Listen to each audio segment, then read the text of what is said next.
Hello, everyone. If you're watching this, it is currently, as I record this, June 23rd this year, marking the 30th anniversary of Sonic the Hedgehog. You know what that means. Time for my thoughts on Sonic Origins. I have been playing the Nintendo Switch version and having finally cleared the original game, which I've been trying to do for over 20 years, and also who unlocks many of the other goodies. These my thoughts on this collection and how it works in the grand scheme of things. So here we go. The collection consists of the first four 2D Sonic games in the main series, and apparently, despite the fact that Sonic CD came out after Sonic 2, who close to everyone in the world. Apparently, in the chronology, it takes place in between the first and second games. Curious. New bits unique to this version include a story mode, which, without having any dialogue, fills in a bit more details of the story besides industrialist mad scientists, traps cute animals and robots, and you have to get them out. And I do hit the notes where, such as like Tails idolizing Sonic, seeing him as his best friend and something a big brother as well. Hell, I mean, Knuckles being tricked into who thinking that Sonic and Tails are his enemies.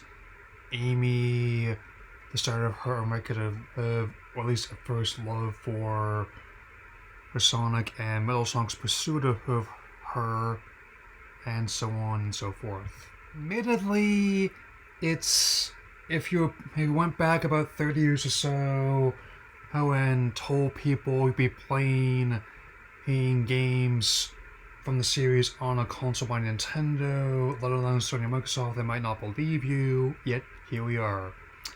Presentation, they've done a good job of not only preserving the experience in the classic modes, but also like the new anniversary modes. And the coins feature is an interesting one, unlocking goodies, and it's basically what I figured, that all the unlockable stuff is technically a unlockable in-game with the coins. Getting the digital deluxe version, or at least premium fun pack I got with my pre-order, is simply to knock down the paywall and cut things out. I don't mind completing missions or playing these games umpteen times when I was a kid at all. Yeah. Now to address the elephant in the room, how long it took to clear Sonic 3's re-release, and Knuckles. As Yuji Naka effectively confirmed the open secret that's been known on Twitter, that Jackson's estate, at the time, did compose it, and I think Jun Senoue did do a good job of keep replicating what music there was, as well as to re-record other tracks where they couldn't clear their tape. It's not just MJ's estate. It turns out the Ice Captain specifically was arrangement of the song by the Jetsons, no relation to that cartoon, I assure you.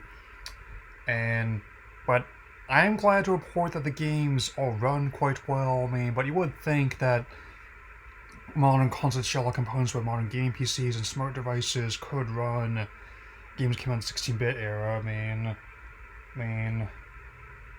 I'm actually kind of glad. That's why I went for the Switch versions first, and at this state I probably will be getting the PS4 version another time, especially if it lets me upgrade to PS5 version gratis. It's always a bonus.